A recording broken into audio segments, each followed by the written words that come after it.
શું ધારાસભ્ય ચૈતર વસાવા સામે પ્રચાર પ્રસાર કરવામાં ભારતીય જનતા પાર્ટીની પહોંચ ઊણી ઉતરી છે? તો સાંસદ મનસુખ વસાવા જે ભારતીય જનતા પાર્ટીના એકમાત્ર એવા સાંસદ છે કે જે ચૈતર વસાવાને ટેકલ કરી શકે છે, પરંતુ આ વખતે ભાજપનો આંતરિક વિખવાદ ભાજપને નડી ગયો અને ચૈતર વસાવા ફાવી ગયા. કેમ કે સાંસદે જાહેર સભામાં ઘણી બધી બાબતોને લઈને પોતાના જ પક્ષના નેતાઓ સામે બળાપો ઠાલવ્યો છે ને શું કારણ છે આ હાર પાછળ ભાજપના, તેને લઈને વાત કરી છે. વાત કરી આ વિડીયોમાં. વૈષ્ણવજન તો તેને કહીએ જે પીડ પરાઈ જાનાને રે. દર્શક મિત્રો, નવજીવન ન્યૂઝમાં આપનું સ્વાગત છે. હું છું ફૈઝાન. આ વખતે નર્મદા જિલ્લાનું જે ભારતીય જનતા પાર્ટીમાં આંતરિક કલહ છે તે ક્યાંક ને ક્યાંક ધારાસભ્ય ચૈતર વસાવાને ફાયદો કરાવી ગયો હોય તેવું કહેવાય રહ્યું છે. કેમ કે ટિકિટ વહેંચણીના સમયે સાંસદ મનસુખ વસાવા અને નર્મદા જિલ્લાના પ્રમુખ નીલ રાવ વચ્ચે જે તકરાર થઈ, જે બોલાચાલી થઈ ને જે એક વાતાવરણ પાર્ટીમાં ઊભું થયું, તેના કારણે શિસ્તતાના ધજાગરા ઉડ્યા. જો કે આમ બહાર તો લોકમુખે એવું ચર્ચાયું હતું કે ભાઈ કાંઈ નથી, પણ અંદર ખાને જે પરિસ્થિતિ નિર્માણ પામી, જે ક્લેશ થયું, તેના કારણે આ હાર ભાજપની થઈ હોય તેવું મનાઈ રહ્યું છે. ને બીજી તરફ ધારાસભ્ય ચૈતર વસાવા આ વસ્તુની તક લઈને, આ વસ્તુનો લાભ લઈને તેમણે જે પ્રચાર પ્રસાર કર્યો, તેમની સાથે જે લોકોની સહાનુભૂતિ જોવા મળી, ક્યાંક ને ક્યાંક તેના કારણે તેઓ નર્મદા જિલ્લામાં ફાવી ગયા હોય તેવું ચર્ચાઈ રહ્યું છે. સાંસદ મનસુખ વસાવા કહી રહ્યા છે કે ધારાસભ્ય ચૈતર વસાવા વિરુદ્ધ આ પ્રકારે કેમ્પેનિંગ કરવાનું હતું કે એમની સામે આ પ્રકારના ગુનાઓ છે, આટલા ગુનાઓ છે, ગુનાહિત માનસિકતા ધરાવે છે, તો લોકો સુધી એ વાત ઉતરત. પણ આ પ્રકારની કોઈ પણ સભાઓ કે પ્રચાર પ્રસારમાં જિલ્લા પ્રમુખ કે મહામંત્રી કે નેતાઓ છે તે ગયા નથી, ધારાસભ્ય વિરુદ્ધ આ પ્રકારની કોઈ વાતો કહી નથી. તેના કારણે હવે આ બાબતોના પગલે ભારતીય જનતા પાર્ટી છે તેને હાર થઈ, કેમ કે પ્રચાર પ્રસાર નબળો રહ્યો. ને આ પરિસ્થિતિમાં સાંસદે તો ખૂબ ગંભીર આરોપ કરતા કહ્યું કે શું નર્મદા જિલ્લા પ્રમુખ નીલ રાવે ધારાસભ્ય ચૈતર વસાવાની મદદ કરી દીધી? આના કારણે ચર્ચાઓ વેગવાન બની છે. પહેલા સાંભળો સાંસદ મનસુખ વસાવાને. પ્રમુખ એસી ઓફિસમાં બેસી રહે, મહામંત્રી એસી ઓફિસમાં બેસી રહે, તો કઈ રીતના તાલુકો જિલ્લો જીતવાનો છે ભાઈ?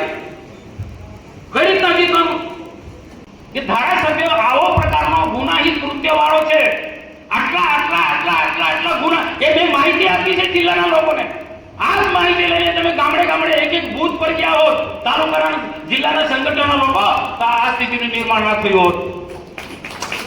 જવાની જરૂર નથી. મેં કીધું આવતા મુદ્દા લઈને જજો, વિકાસના કામો લઈને જાઓ. તો ચૈતર સાથે શું સાંઠગાંઠ છે એવું મને લાગે જ નહીં. કાઉન્ટર નથી કરી શક્યા, એનું એ પણ એક કારણ છે. જિલ્લા સંગઠનના લોકો અહીંયા એસી ઘનશ્યામભાઈ કાર્યાલય બનાવી દીધું છે, એર કન્ડિશન, એમાંથી બહાર નથી નીકળવા. કંચનભાઈ, આ પણ એક કારણ છે. ઉમેદવાર પસંદગીનો કાર્યક્રમ હતો કમલમમાં, બેને સંબોધન કર્યું, નીલભાઈ સંબોધન કર્યું, મેં સંબોધન, બધાએ સંબોધન. અર્જુનભાઈ પ્રભારી છે, મુક્તિ તલવાર વાળો પ્રભારી.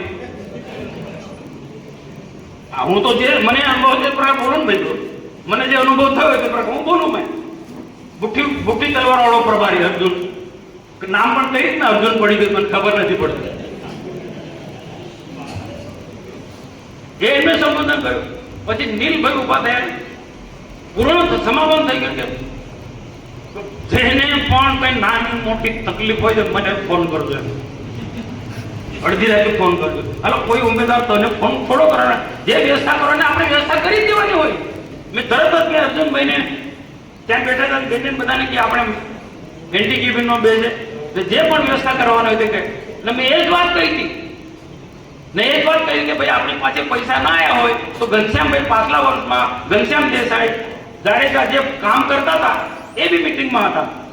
એ રીતના વ્યવસ્થા આ જ મેં વાત કરી હતી. અને ઉમેદવારોમાં નક્કી થઈ ગયા છે, પ્રચારમાં સામેના આક્રમક તૂટી પડ્યા છે.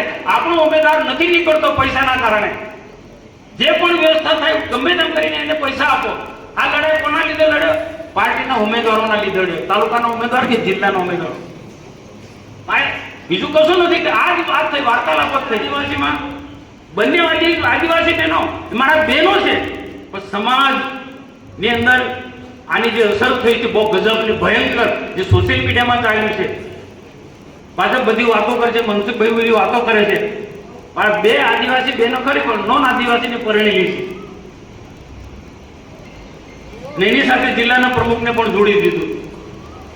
ખ્યાલ આવ્યો દિનેશભાઈ? તમે જાતિ અંગેના ખોટા પ્રમાણપત્રો માટે લડો છો. જાતિ અંગેના ખોટા આદિવાસીના ખોટા પ્રમાણ માટે તમે લડો છો. પણ તમે તો તમે આને પ્રોત્સાહન આપો છો. તમે આને પ્રોત્સાહન આપો છો. અહીંયા એ સ્થિતિ છે તળી વિસ્તારની અંદર, ગરડેશ્વર વિસ્તારની અંદર. મેં કીધું ભલે તમે સ્વીકારો તો નહીં સ્વીકારો, પણ કંચનભાઈ આપણે વર્ષોથી કામ કરતા છે, દિનેશભાઈ પણ વર્ષોથી કે નાના તળીનું મોટા તળીનું ફેક્ટર છે કે નહીં, ને ભીલ સમાજનો ફેક્ટર છે કે નહીં, નવરભાઈ છે કે નહીં, એ નથી છે નહીં રહી શક્યા. એમને બુદ્ધિ જ નથી, કઈ અક્કલ નહોતી કે કઈ સીટ પર ભીલ સમાજમાં ચાલે, કઈ સીટ પર નાના તળી ચાલે, કઈ સીટ પર મોટો તળી ચાલે, તાલુકા જિલ્લો. અને આપણે કીધું છે, મેં એમને કીધું છે આ સીટ પર આ ચાલે, આ સીટ પર આ સમાજ ચાલે, આ સીટ પર આ કે ના અમારું તાલુકાનું સંગઠન હોય, તાલુકાના સંગઠન તો એકડો આવડતો નથી. તમે તેને બીજું ક્યાં કીધું એટલે ક્યાં બધા ભરોસો નહીં પડે. કામ લાગ્યો છે આ મુદ્દો બહુ જોરશોરમાં જે વરસાય છે ભાષણમાં બોલવી, આ મુદ્દો ત્યાં બહુ આવ્યો છે. ને એવી રીતના કે મનસુખભાઈનું અપમાન, સાંસદનું અપમાન, આદિવાસીનું અપમાન, આ જ ભાષણમાં ચલાવ્યું. સોશિયલ મીડિયામાં આખો જે મૂક્યો છે મુદ્દો, આ બધા મુદ્દાને જિલ્લાએ કાઉન્ટર કરવા જોઈએ, એ કાઉન્ટર નથી કર્યા. જિલ્લાએ જે કાઉન્ટર કરવા જોઈએ એ નથી કર્યા. ચૂંટણી પ્રચારની જે વ્યવસ્થા તંત્ર જે રીતના જે ગોઠવવું જોઈએ એ રીતના ગોઠવાઈ નથી. આડે ધડ આ મહામંત્રી ભોલાભાઈ ડેડિયાપાડામાં ઘરની બહાર નથી નીકળ્યા. દિવસે એસી ચાલુ કરે અને ખાય અને 2-4-5 લોકો સાથે બેસી ને ચૂંટણીનું કામ દેખે. આ રીતના ચૂંટણી જીતાય ભાઈ? મારે તો સારો સંબંધ છે, પણ આ તો કેવું પડે ને. આપણે આળસમાં રહીએ, નામના ભરોસે રહીએ તો શું થાય? આમના ભરોસે રહે, નીલેન્ડ કંપનીના ભરોસે રહે તો શું થાય? વિધાનસભામાં જાય તો એમના ભરોસે નથી રહેવાનું. આપણે ભારતીય જનતા પાર્ટીના વિચારધારાના વળેલા કાર્યકર્તા છે.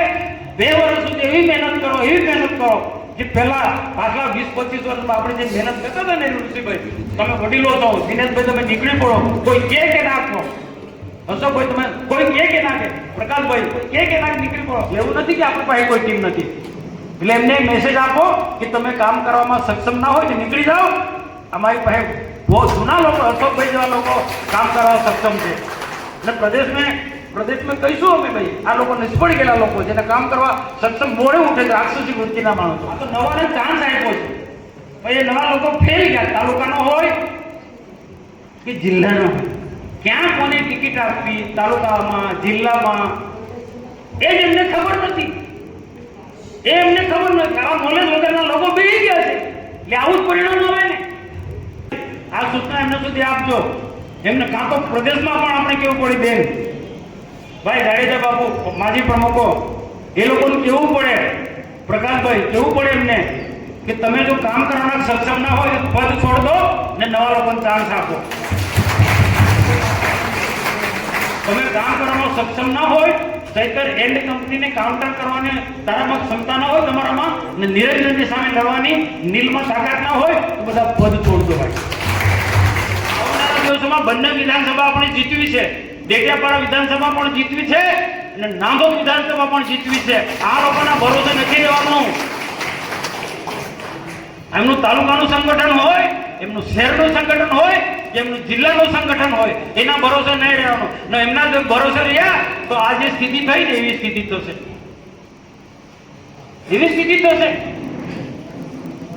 અને એવું નથી ભાઈ કે એમનાથી બધું વહીવટ બધું મારે શબ્દ નથી વાપરો. આપણી પણ ટીમ છે ભારતીય જનતા પાર્ટીમાં.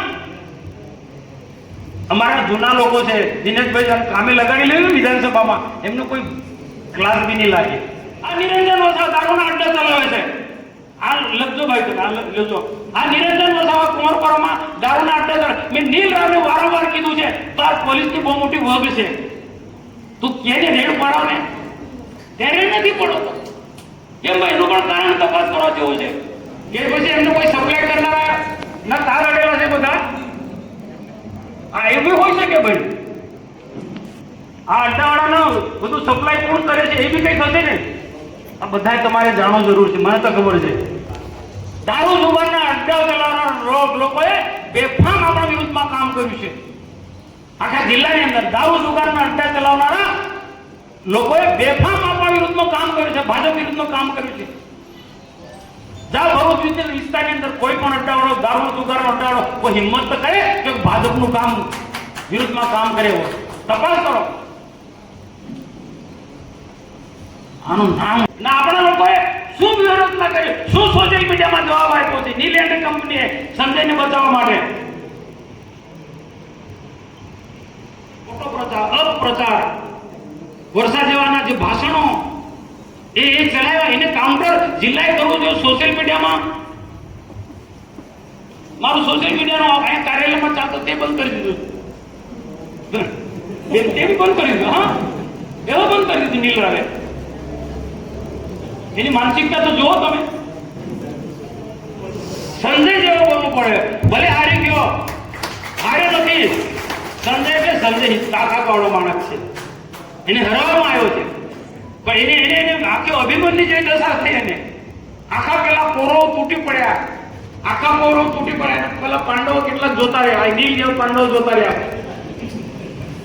અરે બોલો, એસી ઘરમાંથી નીકળ્યા નથી. એને જીતવા માટે નીકળવું તો હતું ભાઈ, સંજયને જીતવા માટે. વિધાનસભામાં હારી ગયું. હવે પછી લડશે તે ક્યાં દશા થવાની? કોણ નીકળવાનું તારા માટે? બાપુ હું ખોટું કહું છું? તમે 80 ઘરની અંદર નીકળતા નથી. તમારો સમય આવશે ત્યારે તમને કોણ જીતવા માટે નીકળવાનું છે? આ નીકળવાનો છે સંજય.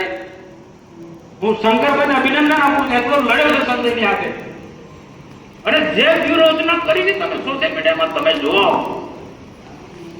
મારાથી બોલાય. આમ તો ઘણા બધા મુદ્દા છે પણ બાકીનો બધા લોકોએ કીધું તમારા સૂત્રોને તમે કીધા છે બધું ધ્યાનમાં રાખીશું. આ મીટિંગ એમને નીચે પાડવા માટે કે એમને ખોટી રીતના ચિતરવા માટે મીટિંગ નથી. જે સત્ય વાત છે તમને વાકેફ કર્યા છે અને જિલ્લામાં આ ખોટા લોકો ઘૂસી ગયા છે. જુઠ્ઠું બોલી ને ખોટો અપપ્રચાર કરીને આજે ઘૂસી ગયા છે. એ લોકોને ભવિષ્યમાં આના કરતા વધુ હાવી ના થાય. આવનારી વિધાનસભા 2 વર્ષમાં આ 2 વર્ષ કેમ કરી નીકળી જશે કોઈ ખબર નથી. તાલુકા પંચાયત ભલે એમનો બન્યો હોય તો બધી જગ્યાએ, જિલ્લા પંચાયત ભલે એમની બની હશે પણ કોઈ ચિંતા કરવાની જરૂર. અમે બેઠા છીએ, અમે બેન બેઠા છીએ. જિલ્લાની મીટિંગમાં અમે પહોંચી વળીશું.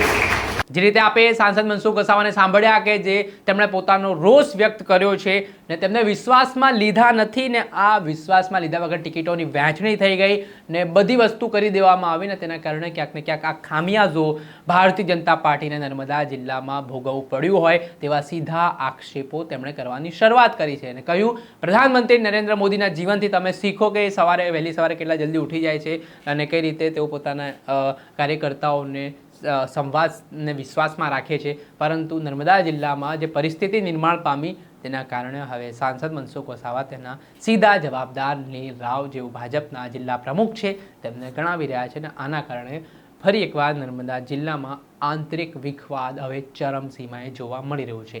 દર્શક મિત્રો, આવા જ નવા વિડીયો સાથે આપને માહિતગાર કરતા રહીશું. આવા પડના અપડેટો આપના સુધી પહોંચાડતા રહીશું. એટલે નવજીવન ન્યૂઝને લાઇક કરી લો, સબસ્ક્રાઇબ કરી લો અને વધુમાં વધુ શેર કરો.